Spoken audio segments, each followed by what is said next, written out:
Do I have an audio? Let's check it out. Again, what the fuck is this? Ranger.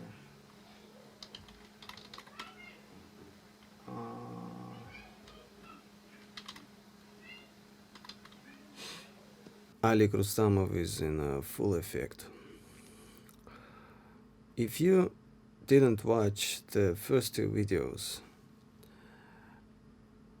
this one will be probably a bit difficult to digest, so it's good to start from the first, which is on a Pulsar synthesis with the green scene, and then second on FM synthesis, some FM synthesis basics. But I will try to keep it simple, so I guess at least the method itself will be rather clear. Let's start with this example. Here you can see I have GrainFM unit generator, which is in theory is same as grain scene, with the only difference that the sinusoidal signal that gets granulated has a modulator that modulates its frequency. But to my ear at least, I didn't do any null testing, but to my ear at least, it sounds kind of a little different. So probably there are some more differences than just modulator introduced. Nevertheless, here I have it with the same impulse generator for the trigger signal. I have duration specified as overlap parameter over the frequency of impulse generator's frequency. The carrier frequency as for now just as an independent control signal, and the modulator frequency, which is dependent on the carrier frequency and has the ratio to it.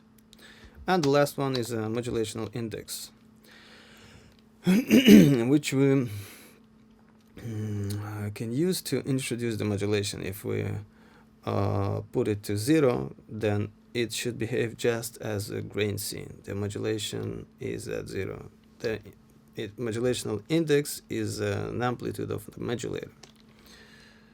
And the last one is the e.t.c, which we should put always when we deal with modulational synthesis, so that we don't get so much going on DC. Let's take a listen.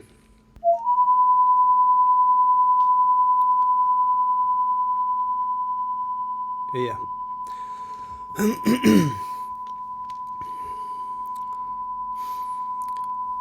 Now, if we put the overlap to less than 1, we start hearing the separate grains. Yeah. And as usual, the smaller the grain, the wider the spectrum. Yeah. As we will start to increase the modulational index, and let's put this ratio to 1, we will get, well, the FM generated spectral components. We can play with this construct in different manners. In particular, we can create very interesting sonorities by using different ratios for different grains and all this stuff. But now I will focus on the Pulsar synthesis method described in the first video on grain scene, but with added capability to modulate the sinusoids. Then, okay, let's take a look at, let's go a little back to the previous video. What happens if we put the ratio to 2? Now the modulation frequency is twice bigger than the carrier frequency. We get only odd harmonics. To 3. A little small amplitude, too loud. First 2 harmonics, then 1 omitted, then another 2, 1 omitted, another 2, and so on. Yeah. The 4 same as the 2 but with a bit different amplitude relationship, the 5, and so on. Now we can see the aliasing, and so let's make the modulation index a bit smaller, and so on. Now let's start using the trigger frequency as fundamental. To the next code block. It's the same thing as before, but now we have a carrier frequency specified, specified as a fundamental frequency multiplied by the carrier frequency control. Let's put the fundamental or the trigger frequency to 1000 now. 1000. Sorry. Let's disable the modulation. Yeah. And now we can see if I start playing with the carrier frequency signal, or the signal of the sinusoid that gets granulated, well, as with the previous example, I start changing the 4 months central frequency. Yeah, so we go lower, high, and that's what we get. This was illustrated in the first video. Now what happens if I'll start to introduce the modulation to this construction? Let's introduce the modulation index, and what we see now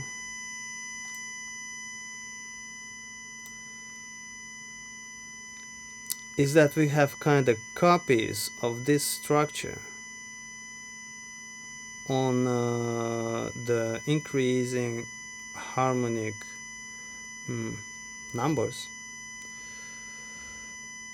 So if I increase the modulational frequency further, what we see is that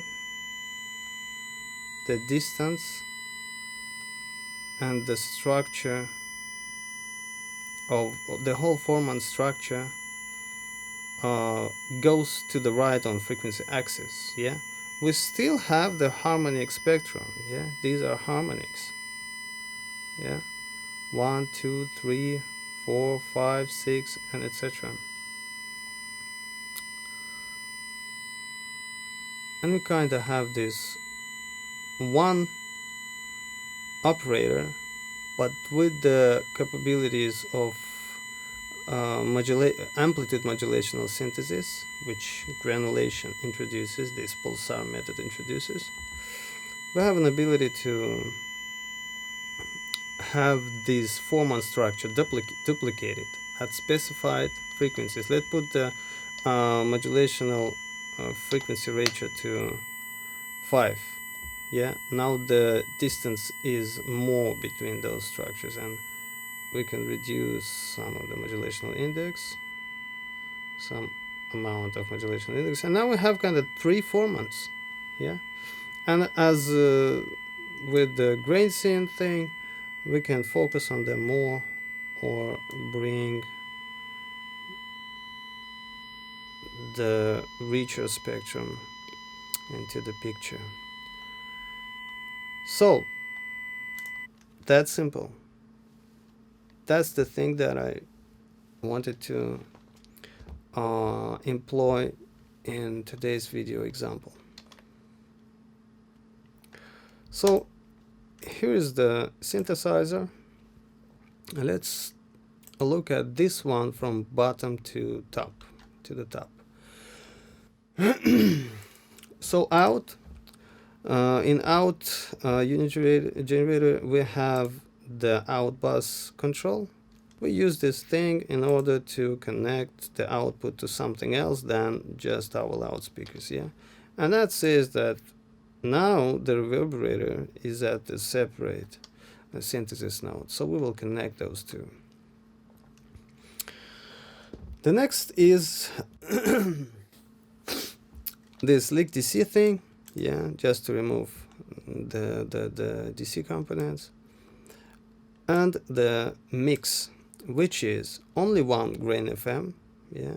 In the grain scene example, we had 3 of them, each one specifying its own 4-month region, yeah.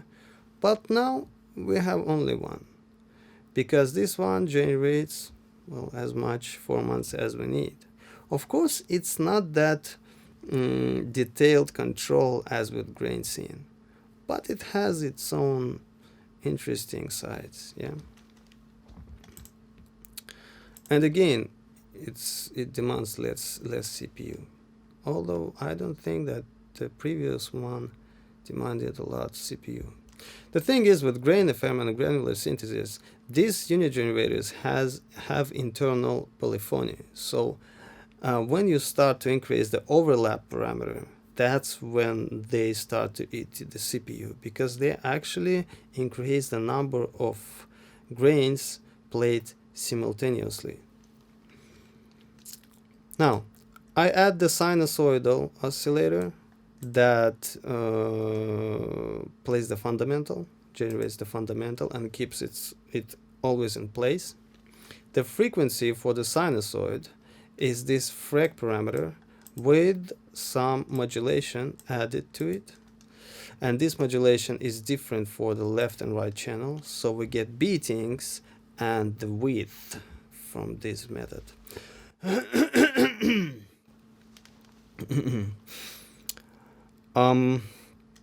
The trigger signal, as it was, just an impulse generator.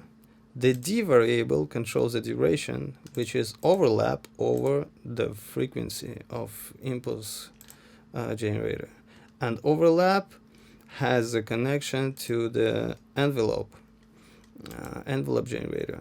This envelope will be used, as you can see here, for the over level control. And now, by subtracting it from 1, as you could see here, let's play it again.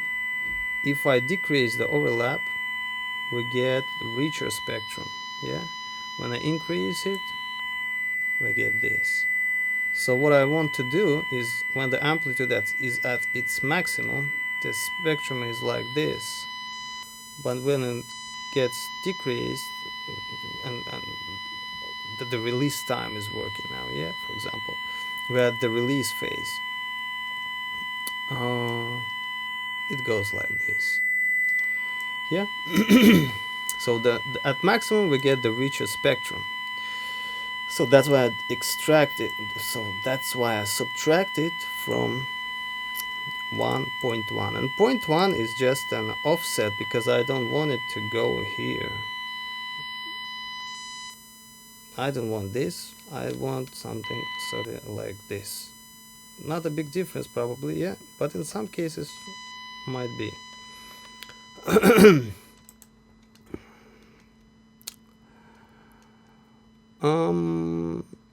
Again, I take a power of the envelope. This makes the envelope start a bit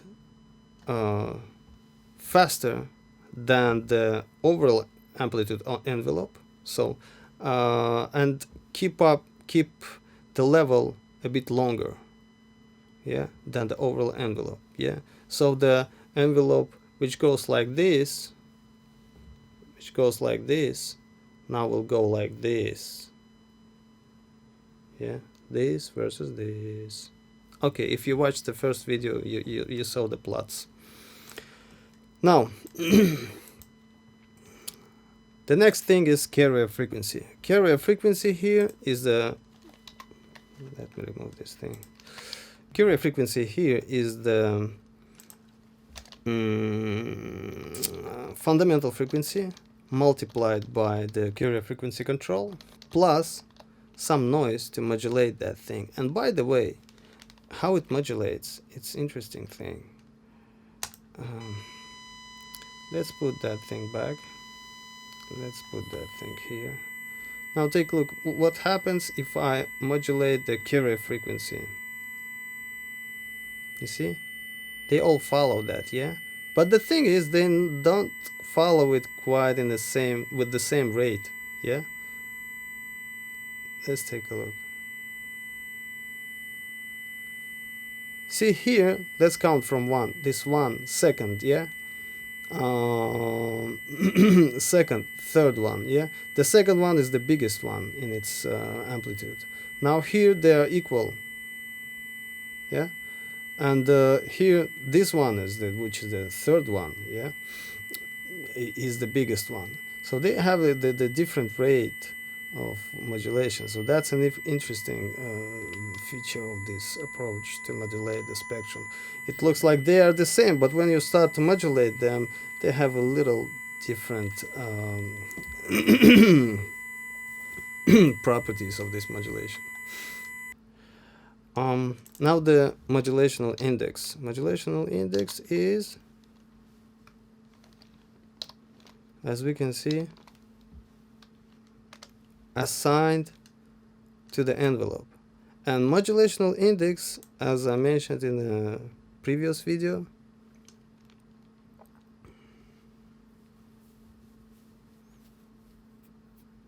just checking the camera, does some weird things. I don't know if it's working correctly, but I hope it is.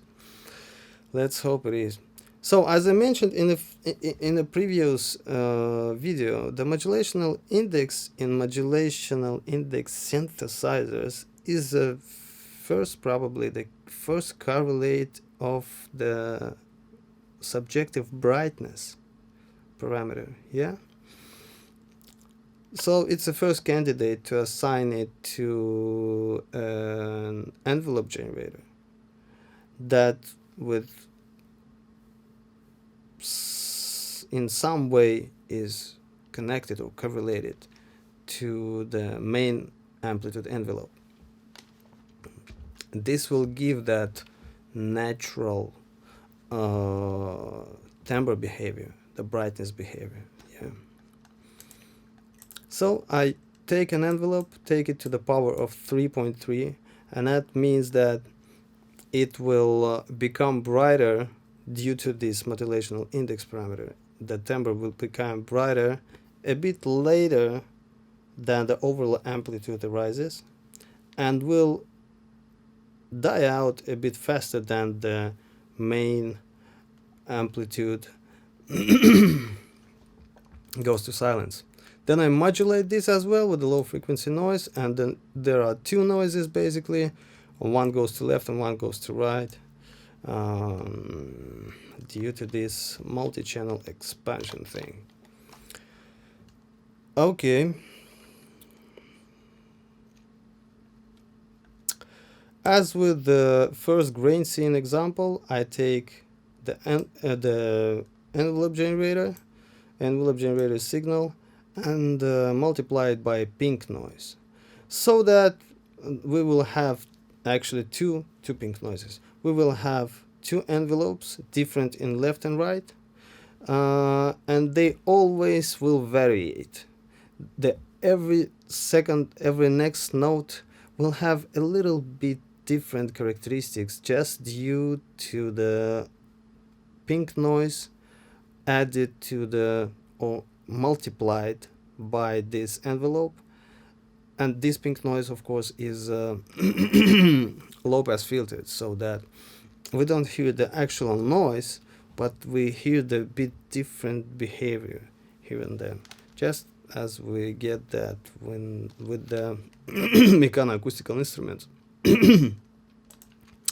Then there is the velocity parameter, which we use to multiply by the envelope, so that we can control all these qualities by using this velocity. So we can just introduce the velocity here, and here it is here, and you will see that when it's 0.0, the sound is very very gentle, and very nice, very sweet. And when it's 0.2, we will hear that, because everything, the modulation index, the overlap, depend on it. So everything will become brighter and stronger, and so on. Now let's launch this thing. First, without the Evaporator. I will talk about it a bit later. It will be the next one.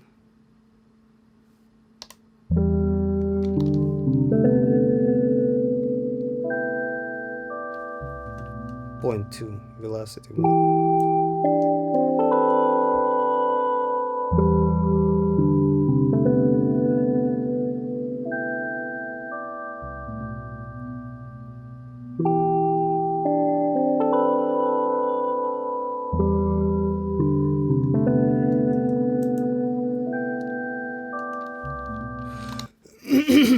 Now let's take a closer look at all of these introduced methods to create a synthesizer by disabling them and then enabling back one by one.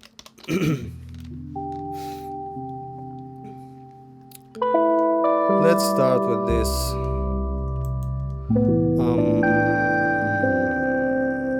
What should we start with? With this frequency. Does it work? Yeah, it works like that. It should work like that.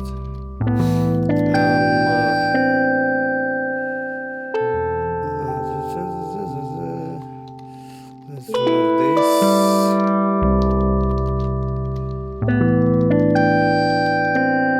And remove this.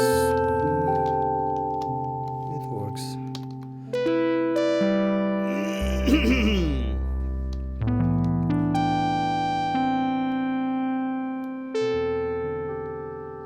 Anything else? Okay.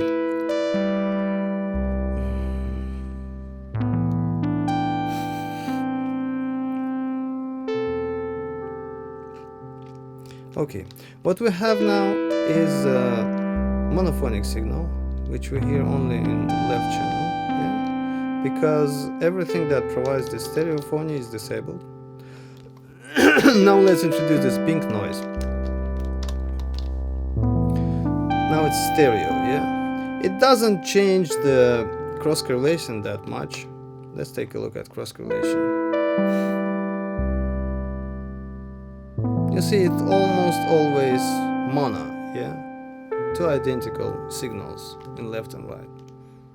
Only at lower levels, but since they are lower level, it doesn't have that strong effect. Introducing these two guys shouldn't have a strong effect on that. Oh no, this will have a strong effect, I guess. Yeah. Still almost mono, yeah, almost mono, yeah. But once we introduce the overlap, which is different to the left and right, this has an effect on wideness. That is the way. And now you see.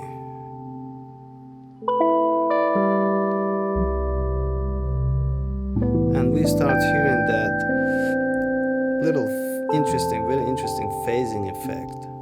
Because signals are close and they get modulated, so we get rather close spectral components floating around.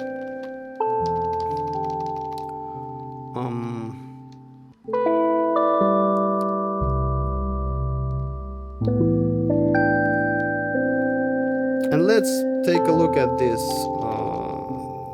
sinusoidal modulation of frequency without this thing, so that its effect will be more clear. Now let's check it out.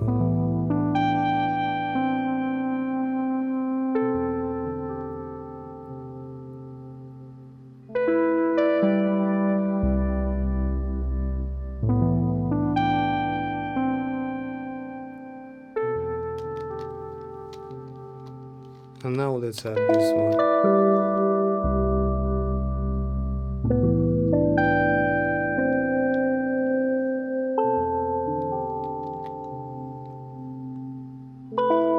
So this is the way we get this rather wide and deep sound with only modulation and synthesis and little additive nuance. Now let's take a look at this reverberator. Now,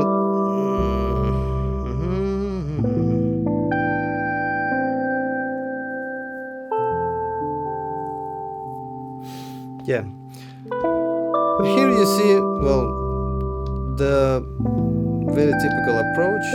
I put in unit generator, which reads from the bus in bus parameter, which will be set to this variable, which holds the number of this bus object. Well, it holds this bus object, but the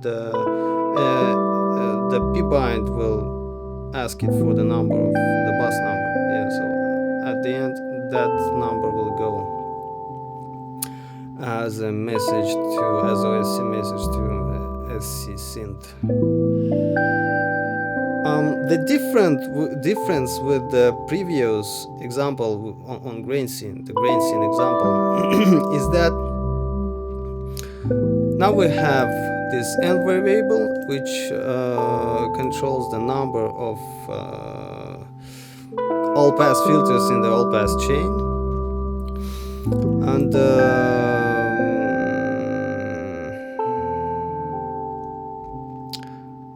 and we utilize this. I do that. You don't do that. Yeah, it's only me. You are not responsible for that. You are not to blame. So this I variable, I use it to specify the range for the modulator of delay time. Delay time is modulated by low frequency noise, interpolated low frequency noise, which is different for the left cascade, the cascade which goes to this to this one, and the right cascade, and which every next iteration,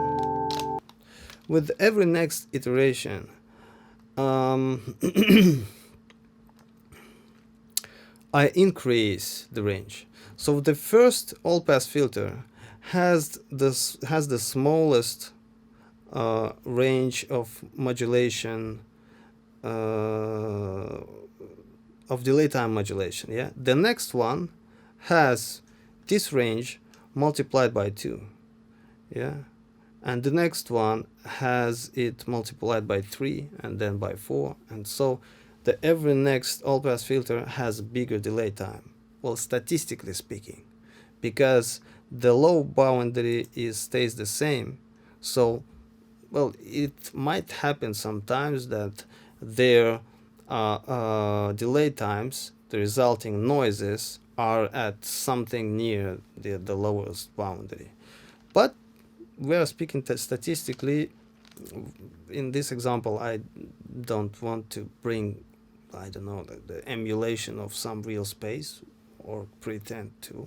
So that's why I actually put there this very simple, like this is the one of the first technologies or algorithms were presented in science to create reverberation digitally.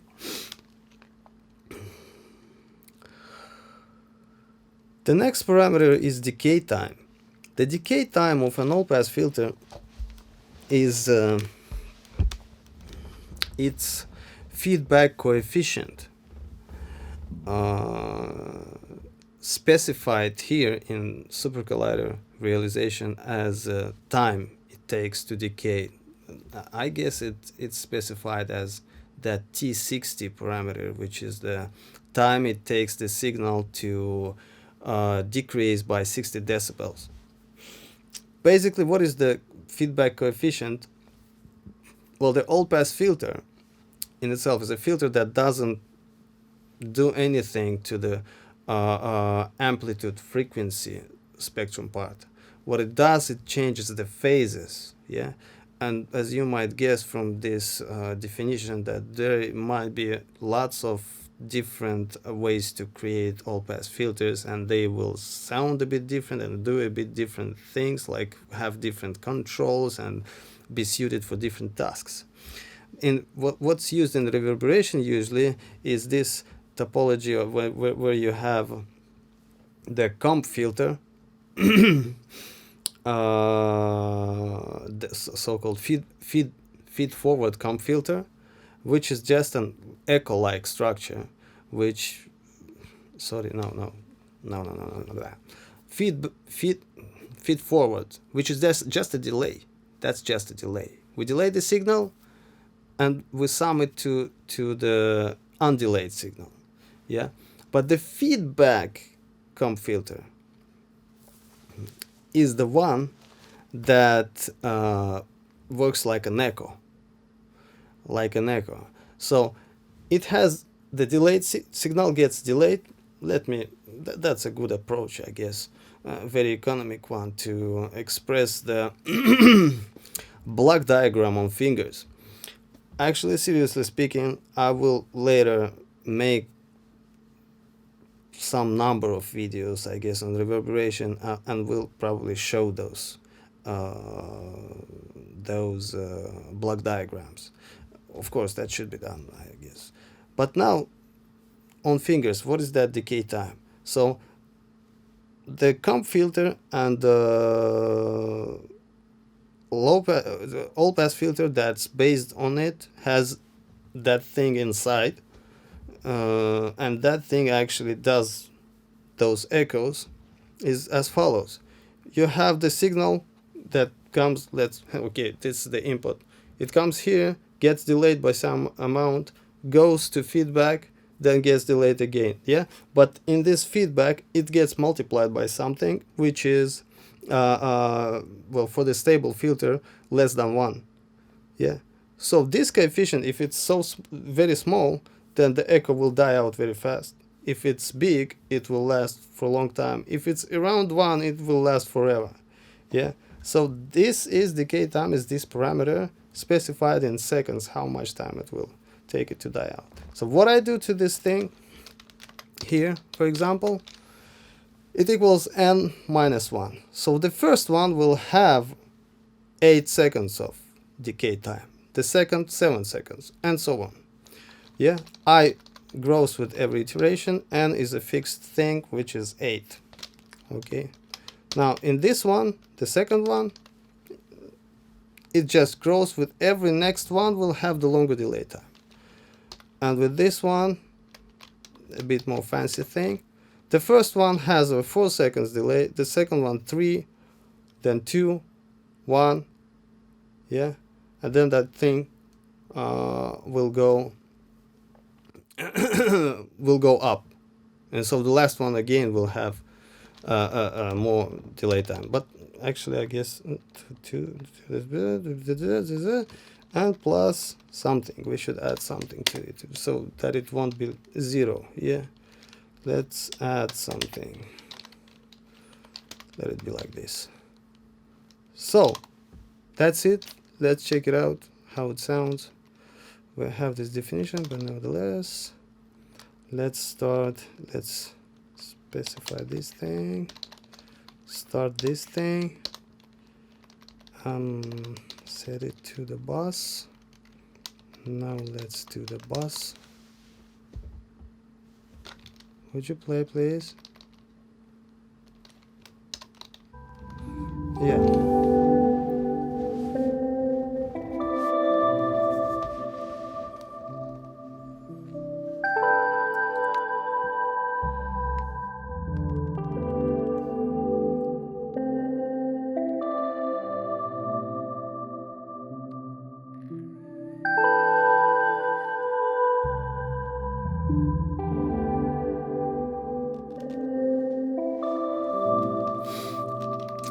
Let's try this one.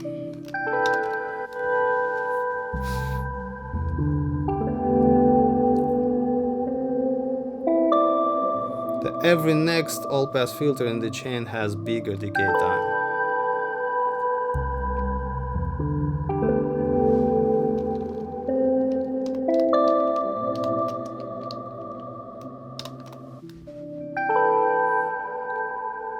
every next one has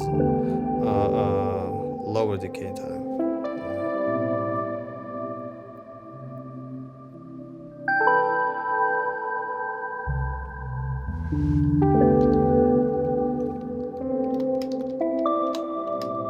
And again, this one.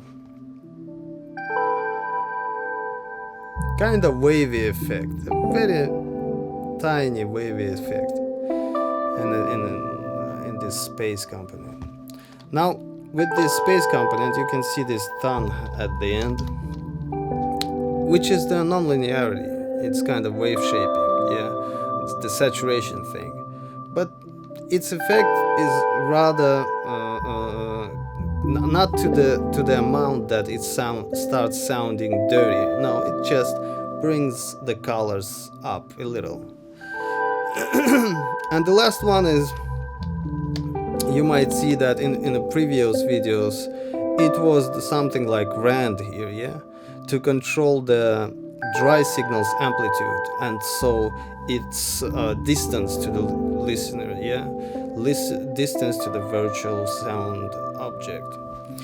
Now here it's low frequency noise, so that it's not every new note is at different place, it's every new note at different place and going somewhere here and there, and so so that's it about this example. I assume that there should be questions. A lot of things should be unclear. So if there they are, here you are, there they are.